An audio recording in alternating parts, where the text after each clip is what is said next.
I once again challenge you to strengthen collaboration, inspire bold ideas, and accelerate the translation of research into life-transforming solutions that improve the quality of life of our people. Collectively, let us harness artificial intelligence, research and innovation towards the realization of an empowered and prosperous upper middle income society of Zimbabwe by 2030. I assure you, 2030, all of us will be there.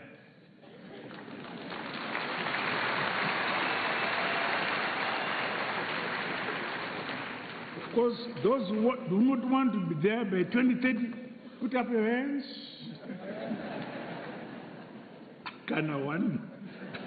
Apart from the fund, so we'll all be there by 2030.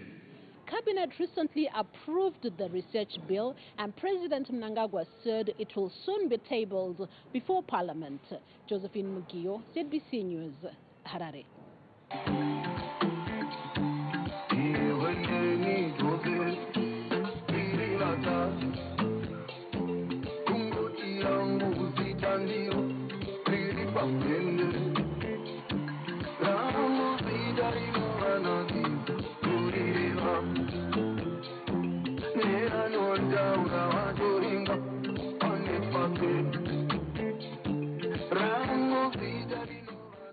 Well, government's drive to build a knowledge-based economy is gathering momentum, with the ongoing Zimbabwe International Research Symposium providing a platform for innovation, collaboration and technological advancement. The three-day event has also incorporated primary and secondary school learners, nurturing a culture of research, science and innovation from an early age. The doctrine of Chimurenga Chepunga was on display here at the 14th Zimbabwe International Research Symposium held at the Harare International Conference Center.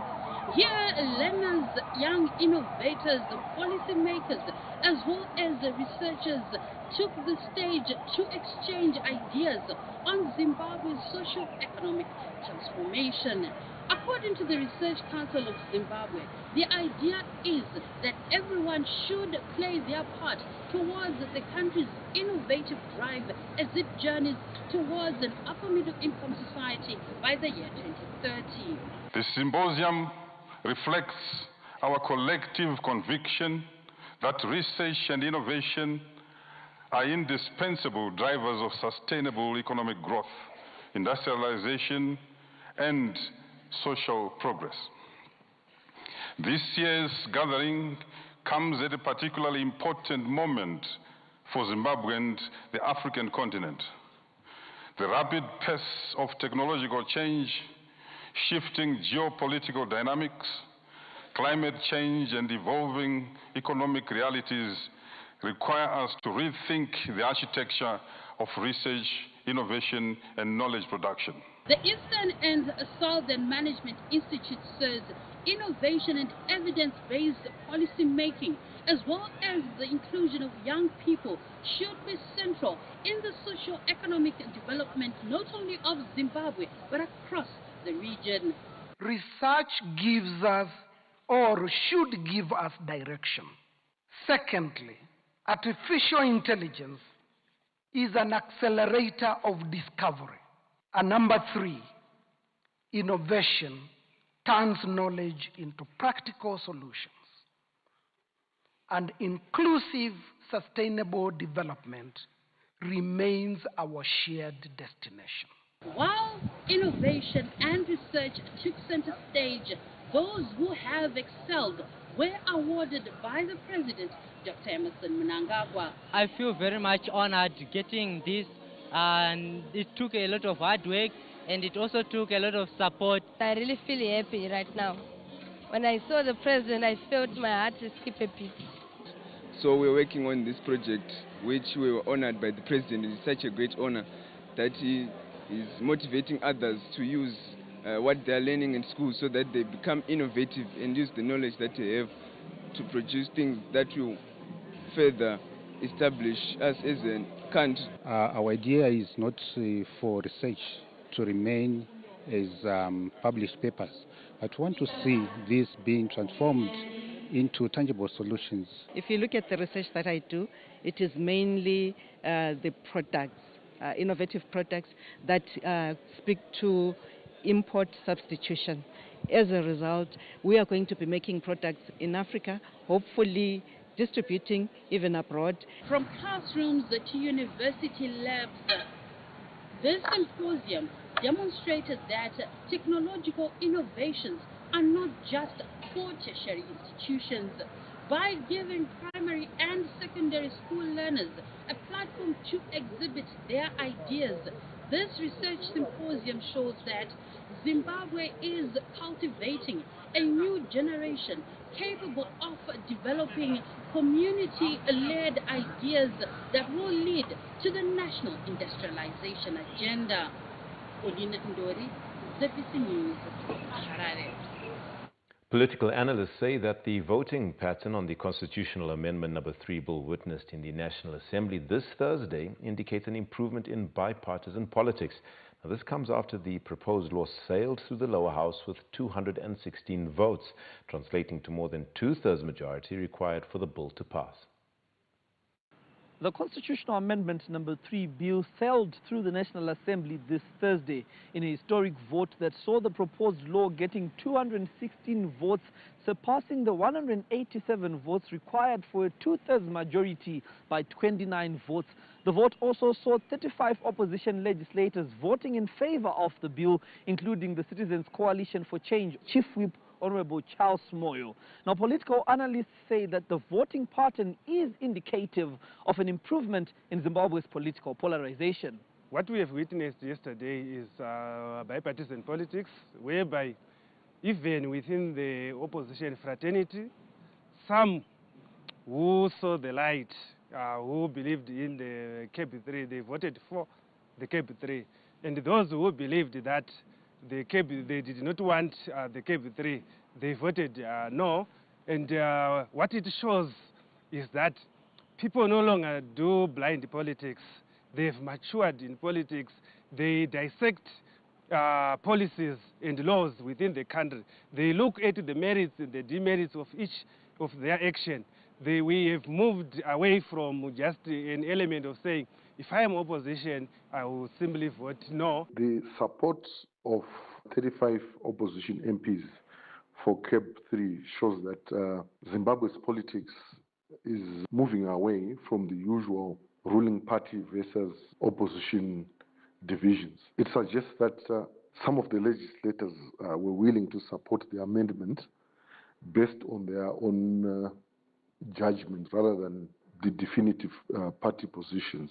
Another political analyst, Mr. Lazarus Sauti, said the Constitutional Amendment No. 3 bill voting pattern was reflective of the support witnessed during the consultation process.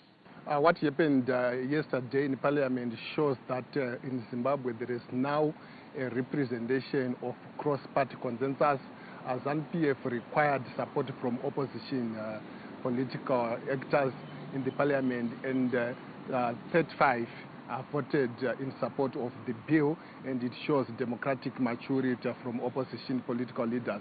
And it also shows that our elections processes are maturing. Now, the bill is expected to undergo further legislative processes in the Senate starting next week, Tuesday. And if it sails through the upper house, it will be sent to the president for assent. Panashe Nagoli, ZBC News, Harare.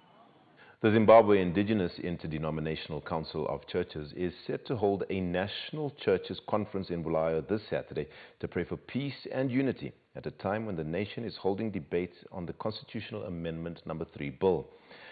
ZICC Chairperson Reverend Andrew Taunashe confirmed the conference will be held at White City Stadium.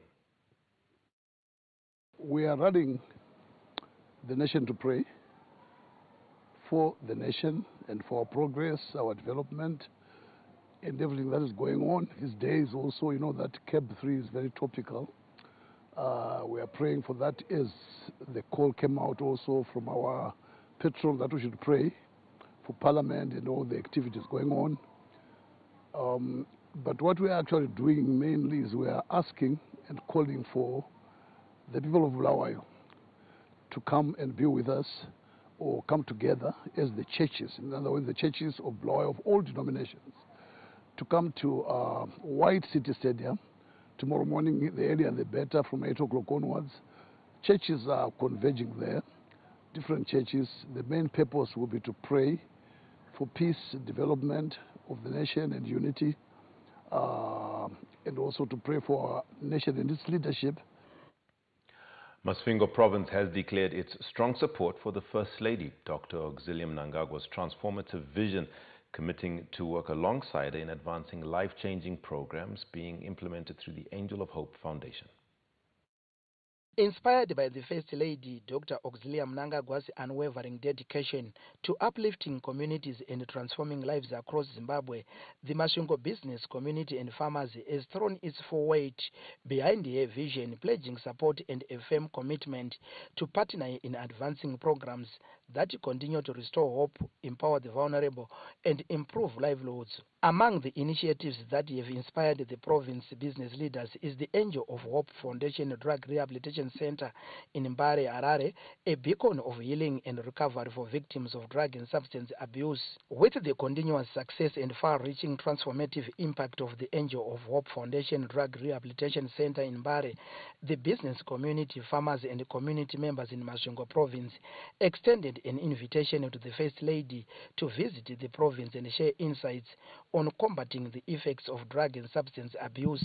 This Friday, Masvingo Province has mobilized the resources to establish a drug rehabilitation center led by First Lady Dr. Auxilium Mnangagwa. The highly attended fundraising initiative saw provincial stakeholders voluntarily mobilizing all the required resources to kickstart the project and expressing desire to replicate this exemplary model in Masvingo Province. Addressing the gathering, Dr. Mnangagwa thanked the community for rallying behind the initiative and humbly appealed to the business community to contribute towards the success of the proposed project. Your presence demonstrates our collective commitment to protecting the future of our nation. Under the leadership of His Excellency the President, Dr. E.D. Mnangagwa, in April 2024, Cabinet approved the Zimbabwe Multi-Sectoral Drug and Substance Abuse Plan from 2024 to 2030. The proposed Masvingo Rehabilitation Center will provide a safe environment for treatment, counseling, skills development, and reintegration into society. It will offer hope to families who have struggled for years to access affordable rehabilitation services. The center will complement national efforts to ensure that no child or young person is left suffering with the addiction. The First Lady also provided a background on how she established the Angel of Hope Foundation Drug Rehabilitation Center in Mbare, while outlining the recruitment processes required. Masvingo Province became the first province to lead the way in mobilizing resources, setting an example for other provinces to follow. Mother Zimbabwe went on to engage participants in an interactive session, during which men poured out their hearts, sharing the daily challenges they face as a result of their children's drug and substance abuse. Seeing that this is a community-based project, already the bigger part has been done, which is actually building the facility. I'm wondering how we are going to do resource mobilization with entrepreneurs and the business community. How much are you able to bring at a time? After 2 weeks, after 2 weeks, ndogona kuita mwana asati arwara nemadrugs iwawo, but unoona kuti magari andandichita naye nezvaakaita iko zvino zvasiyana. Zvinogona here kuti ndiuye naye muzomutesta kuti hazi madhiragi raakutanga mumuviri wake. Mukangomutora izvo kuenda naye kana pakliniki pavantu vatodetecta kuti mwana uyu amadrugs, percentage zvacho zvatopinda mubrain ikoko. Chero chipatara chamaenda izvozvi kungoenda naye kana papi, vanotoswera vakuudzai kuti mwana ari mumadrugs. pahofisi dzese dzinenge dziripo ipapo pasenta tingaisirwo here hofisi yamaparents nekuti kana pane amadrug addicts chaiwo ndo maparents akungonwa mapiritsi ekurwadziwa nezvatiri kuitirwa nevana vedu.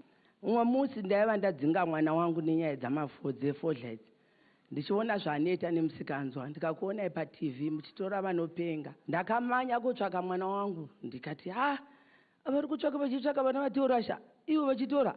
Machechi chitairotate mutore rupawo urwu nourwu muchiva nemasessions emaparents tichiunza awareness nestrength mavari nekudzoreredza zvavakaitwa zviya. Munoziva mubereki mwana wangu chaiye here mubereki azokanganwa. Kunofanira kuzotsvagwa kuti ko iwewe izvozvizvi wakazvitora kupi, kwaukazvitora ikoko wakadya nani ukanwa nani. Kutora kwatinovaita ndo vava source of information because pavanongopinda paya mangwana takutova pamapepa nyora kwawakatora ndepapi ndiani achitengesei.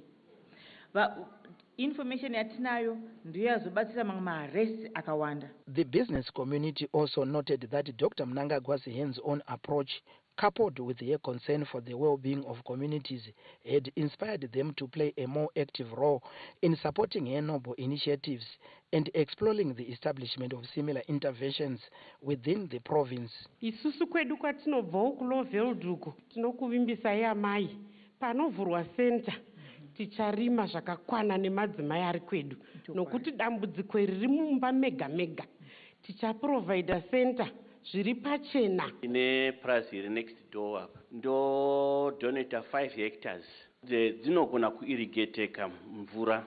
Vogara vachingoziva kuti vane 5 hectares panodiridzika pane borehole pane irrigation. Ivo ndovozodecida kuti crop inoda kudzvagwa nguva iyoyo ndeipi. Isu tiri vamiriri vevanhu kumaconstituency kwetobva sema-MP ndinoona sekuti tinotovawo rimwe basa redu ratofanira kuzvipa kuti pamwedzi wega wega tive ne-singing fund yetondokanda kusenda inobatsirawo kuti vanhu vabhadharwe vanenge vachishanda. Isusu umambo tichatsigira nepatinogona napo pose. Ndakagara ndamboshinga ndikati isusu amawidho tobatsira sei sezvo isu takabatsirwawo. Tikati isu hakuna mawidho arimo here umu. Tikati isusu samawidho tichatsvakawo zvokuti vana vedu wane pokudyira.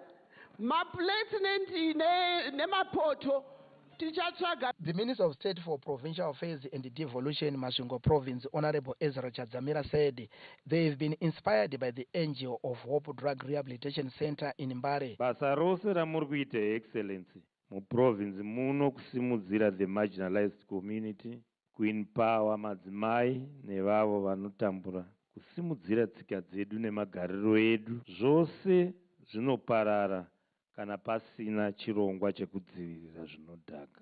Tiri province yekutanga kuvaka rehabilitation center sure mekunge maita imwe kuHarare. Isu tamobiliza nezita renyu nhasi. The event also saw resource personnel from the Zimbabwe Republic Police and the Ministry of Health and Child Care providing an overview of the drug and substance abuse situation. Tikawerenga mastatistics edu kubva mumwedzi waJanuary kusvika pari nhasi, totarisa kuti mbanje dzatasangana nadzo kana kuti dzatasunga dzakutokwana idzo 690.315 kgs. Our surveillance data indicates that from January to May 2026, our mental health institution, which is Ngoma Huru, has had 311 new admissions.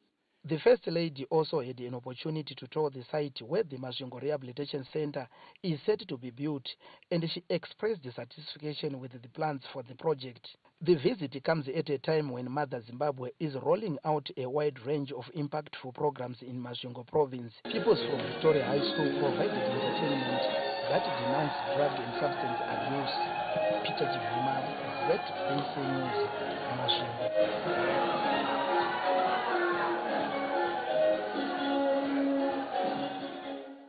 As Zimbabwe joined the rest of the world in marking International Day of Family Remittances this Friday, it emerged that diaspora remittances now account for over 8% of the national gross domestic product. The relocation of one person to another country is just not an ordinary act of seeking livelihoods, but this has culminated into a multi-million-dollar global migrant economy. For Zimbabwe, diaspora remittances are now accounting for the second biggest source of foreign currency at more than US $2 billion. This came under the spotlight during this Friday's commemorations of the International Day of Family Remittances in order to establish the role that remittances are playing to sustain livelihoods and also grow the country's economy.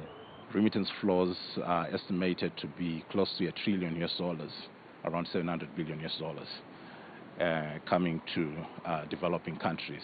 In sub-Saharan Africa, those flows, only 6% of those flows reach sub-Saharan Africa. And this speaks to the gap that we need to close in terms of maximizing the development potential of remittances. And also Zimbabwe is a special case in the sense that we have a full suburb which was built by the diaspora. We talk about Zimre Park. And this speaks to the innovations by local remittance service providers in tapping into this migrant market. For the Reserve Bank of Zimbabwe, diaspora remittances are also sustaining the economy's foreign currency liquidity. 2026, our diaspora remittances have contributed about 15% of foreign currency receipts.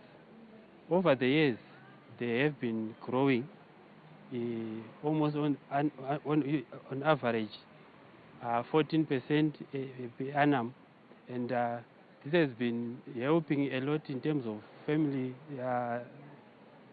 assistance, as well as also helping in providing foreign currency liquidity in the economy. These migrant workers play a very important role in sustaining their families, but we are saying we now need to move beyond just family sustenance to invest in rural economies and also invest in small businesses which can continue to sustain their families.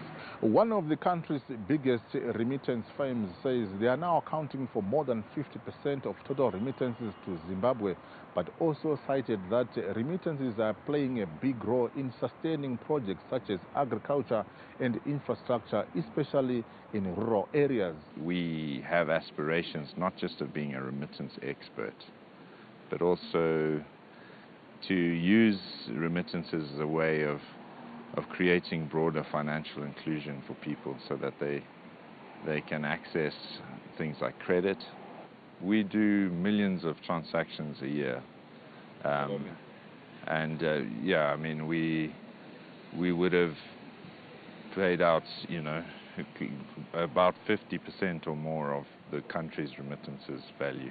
According to the International Organization on Migration, IOM, each family has one person working overseas, and globally more than 200 million migrant workers are helping to sustain the livelihoods of over 800 million people. And for Zimbabwe, the remittances industry is now accounting for at least 8% of the country's gross domestic product, demonstrating how this sector is essential in sustaining the growth of the country's economy and rural livelihoods. Owen Mandova, ZBC News, Harare. In sad news, a send-off ceremony for the 9 victims who died in a bus-train collision in Triangle Tuesday was held in Chiredzi this Friday, with the families of the deceased appreciative of the government's assistance after the accident was declared a national disaster. Family, friends, government officials and the community came together this Friday to remember 9 lives lost too soon. Now these 9 died in a tragic accident which happened earlier this week on Tuesday when a bus was hit by a train. Allegations are that the bus driver failed to stop at a railway crossing in the Mutirikwi area of Triangle. Among the victims were 2 infants and 2 A-level students who were on their way to school when this tragic accident happened. Now, the service was indeed an emotional one as tears were shed, songs of comfort were sang, and the preacher gave a powerful sermon. A spark of life, a spark of love. So this is a very painful moment. President Mnangagwa declared this accident a national disaster and government is covering the funeral expenses. Now the families say that government's intervention is indeed a relief during this difficult time.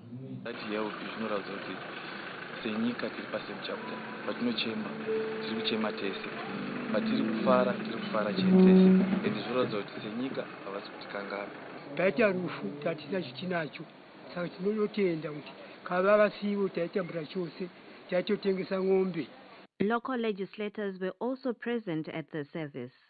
Inguva yakaoma asi tinotenda Mwari nokuti hurumende yedu inotungamirwa naBaba Mnangagwa yadeclare national disaster. Tose tawanawo ruoko kunogona kutibetsera. Tinofanira kubuda pachena kuti chakaitika chii handizvo, so that we can put closure to this issue.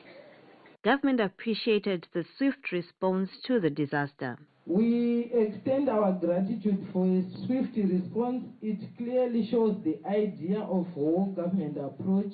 The response was commendable, which enable us to save lives. Families have taken the bodies of their loved ones to their respective homes for funeral rites and burial. Fungai Jachi, ZBC News, Chiredzi.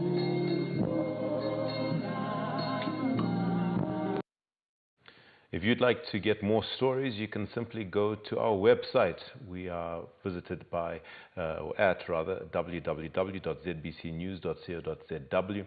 We are also on X. Our handle is at ZBC News Online. We're also on Facebook and YouTube. Our handles there are ZBC News Online. We do hope to see you and we look forward to your comments. We can also find us on the Z Plus app. You can download that and watch all your favorite shows on the Z Plus app. Our top stories still to expect in the bulletin are as follows. Zimbabwe's gold sector secures $1.6 billion in long-term investment. And in sports news, Zimbabwe edge Angola 2-1 to reach the Davis Cup playoffs.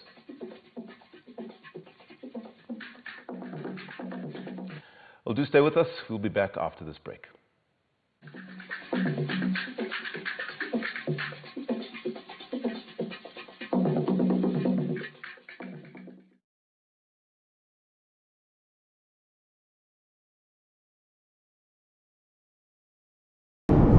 We've always known what it takes to grow. But this is what it feels like to finally step inside the dream.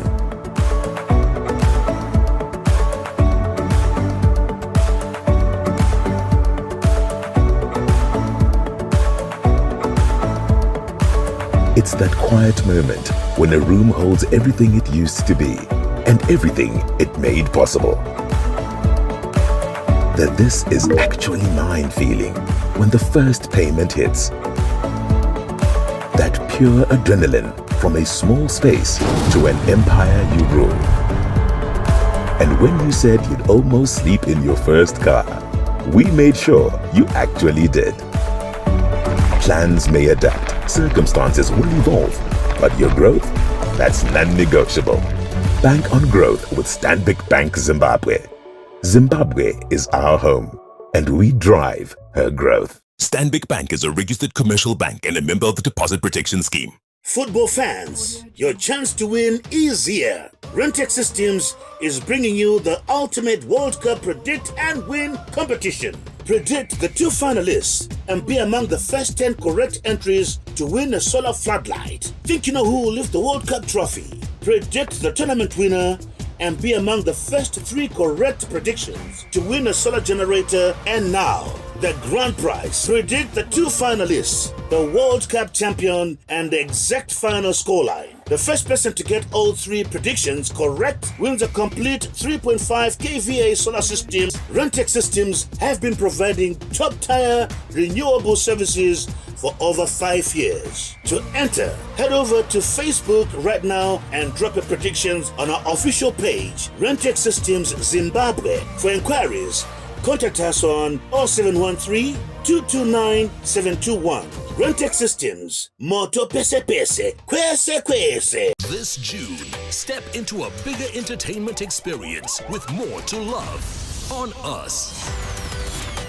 We're talking more drama, more action, more unforgettable stories, all waiting for you. All hands on deck. We're opening up our world of entertainment so you can view more. Good job, partner. This June, pay for your current DSTV subscription and we'll upgrade you at no extra cost.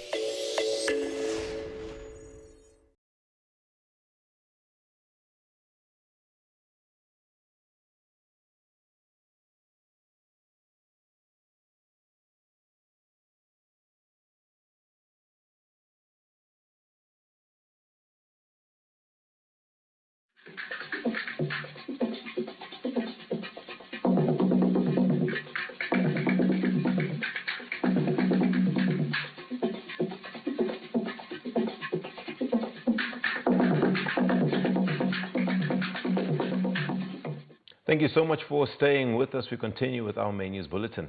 On the 19th of June each year, the international community commemorates World Sickle Cell Day, with attention being drawn to realities faced by thousands of people living with inherited blood disorder. For most families, sickle cell disease is more than just a medical condition. It is a daily struggle marked by pain, frequent hospital visits, and emotional challenges. Behind every sickle cell diagnosis is a story of courage, resilience, and determination. For many children living with the condition, hospital visits, medication, and periods of severe pain become part of everyday life.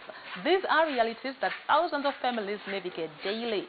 14-year-old Makanaka Ngwira spends much of her childhood balancing school life with hospital appointments and treatment. I want to be a doctor because I have experienced a lot of things with sickle cell. It's like at school. Some people don't want to talk to you and some bully you. Behind Makanaka's courage is a mother who has become her pillar of strength. For Mrs. Priska Ngwira, every day is a battle to ensure her daughter receives the care and support she needs. Sickle cell inorwadza nekuti apana painosarudza musoro, musana, makumbo, maoko, stroke, zvese zvinhu zvinosanganikwa nemunhu ane sickle cell. Ende iye wacho kuchikoro akutodzikira nekuti nguva zhinji munhu anenge ari muchipatara achirwadziwa. Saka nekuda kwekudaro zvinhu zvezvimwe zvinorwadza zvatinosangana nazvo sembereki. With more than 2% of Zimbabwe's population affected by sickle cell disease, we spoke to hematologist Dr. Gilda Guta to better understand the condition and its impact on patients like Makanaka. So when someone has sickle cell disease, their red cells, they take a shape which is like a sickle. The sickle that we use to cut grass, especially kumucha. So when someone has sickle cell,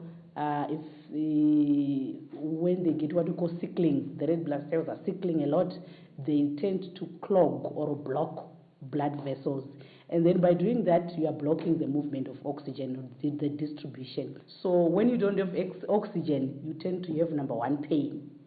So you feel a lot of pain because they're just stopping there. There's no oxygen, no nutrients.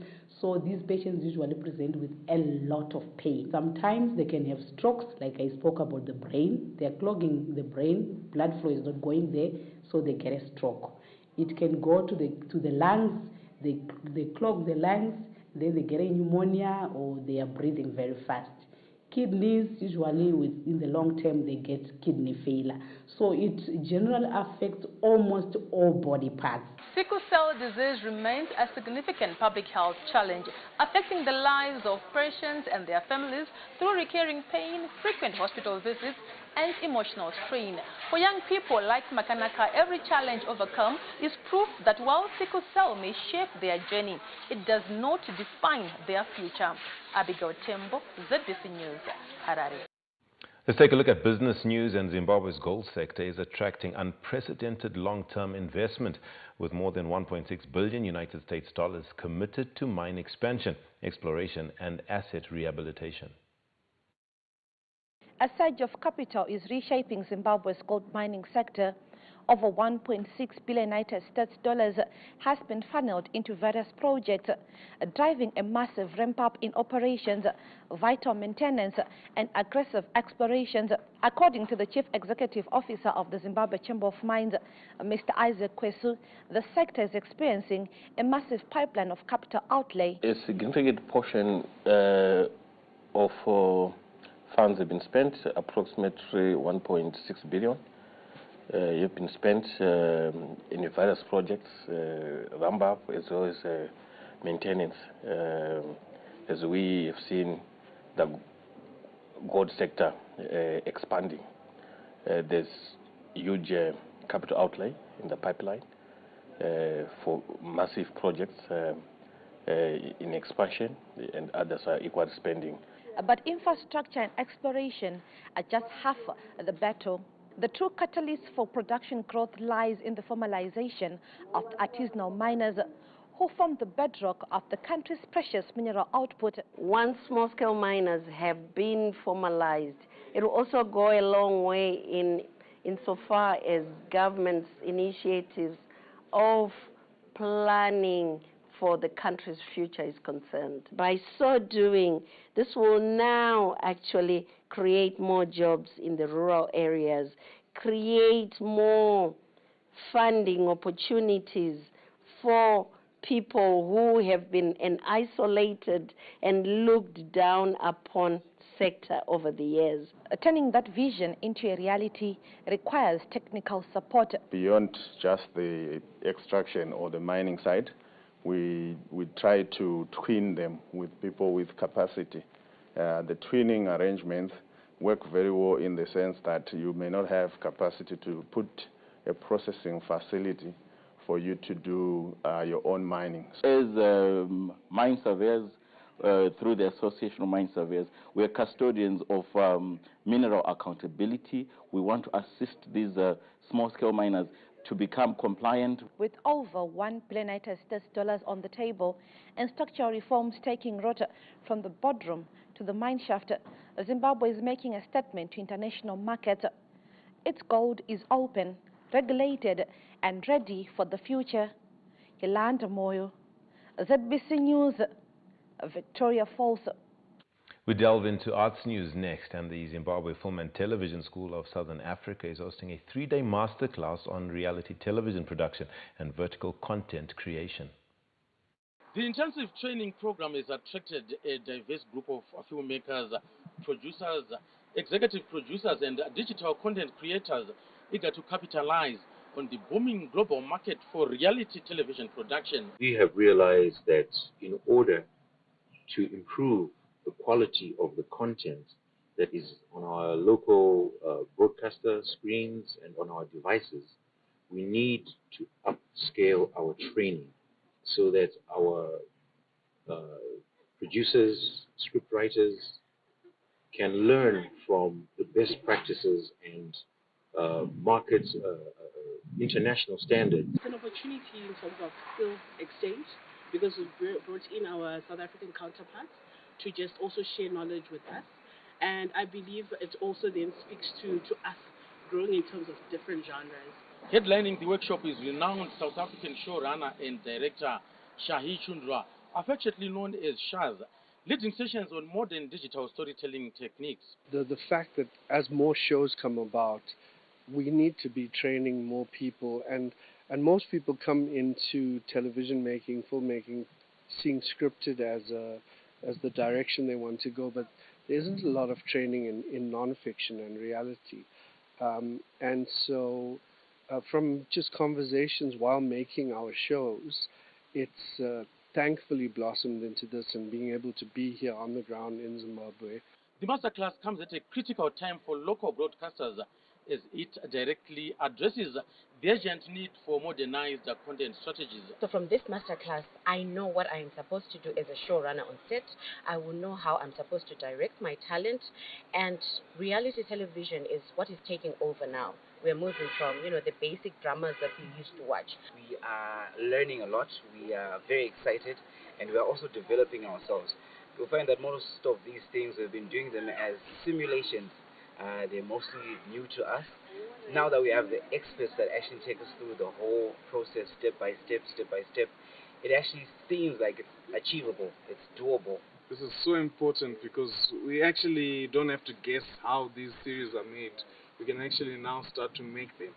The collaborative initiative is being hosted in partnership with several production houses and media entities that include Monzi Ice Creations, Drama Boss, Zambezi Magic, Infinity Productions, and the Zimbabwe Broadcasting Corporation. John Nandara, ZBC News, Harare.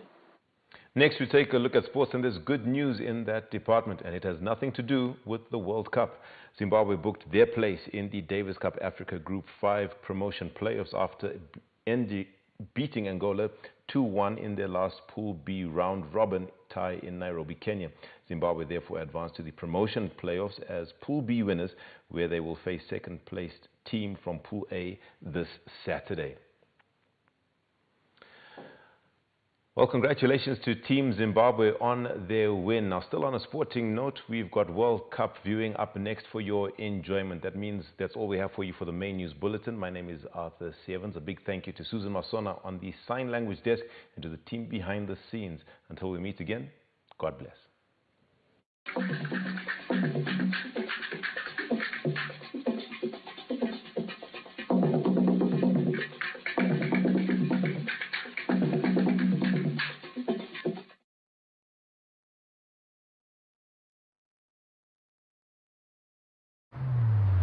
Across Africa.